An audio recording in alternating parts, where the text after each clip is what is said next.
everyone, I'm Domingos and I'm also known as DMA, and appreciate when I'm called DMA. Today we're going to solve the quadratic function, finding the roots as we started, in incomplete quadratic function.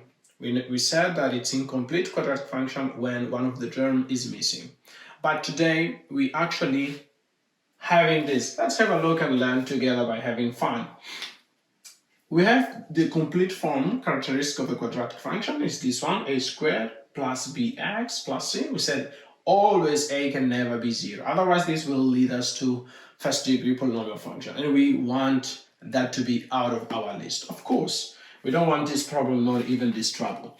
So, last video we discussed when b is 0 and c is not 0. b is 0, c is not 0. However, today's videos is b not being 0, different than 0, and c is 0. So if b is not 0, c is 0, then c will be 0. That's why we don't have c here. And we also said that finding the roots is finding the value of x when y is 0. Okay, so let's solve this quadratic equation. Let's say we have x squared minus 4x equal to 0.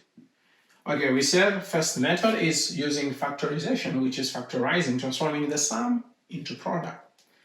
X is the common factor. There is x here and there is x here. We can factorize. Factorizing, we always take the variable with the lowest degree. So in this case, x to the power 1.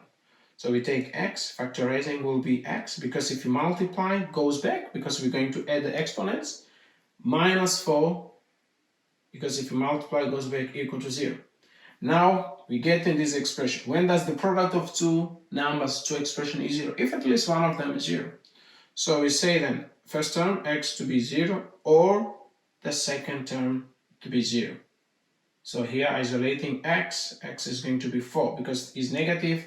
We send that side and goes positive. So x equal to 0 and x equal to 4 are the solution. We can solve 2x squared plus 6x equal to 0. We can factorize 2x because 6 is 2 times 3, and here we have 2 and also x.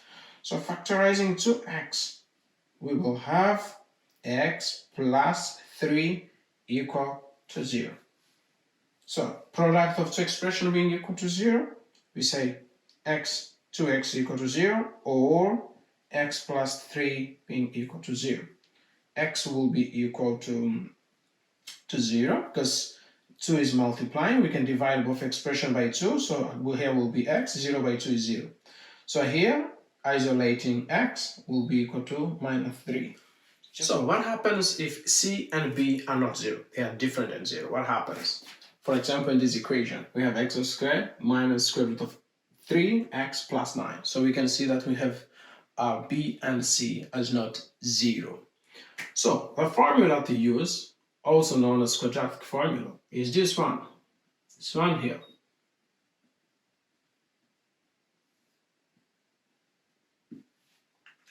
But if you want to know how to apply this formula and how the scientists concluded that this formula is correct, please stay with us in the next video.